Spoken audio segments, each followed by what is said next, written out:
Chào quý khán giả của Lang Thang 1966. Sáng nay tôi đi làm, học sinh đã đi học trở lại. Vì mấy hôm trước các bạn cũng biết là hôm sáng chủ nhật ở The Rock Day đã có một cái vụ cháy, một cái phòng lab hoặc là một cái công ty về hóa chất gì đấy.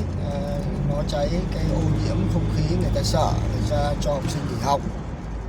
Nên bây giờ tôi lại thấy sáng nay các cháu đi học trở lại, đó là không khí nó đã ổn rồi đây. Chiếc xe mà đang chạy như chiếc xe vàng, xe mà vượt như thế là khả năng là ăn tích kịch đấy các bạn ạ. Vì cái xe đỏ, chiếc xe chở học sinh nó đã bật cái đèn vàng lên là nó cảnh báo rồi.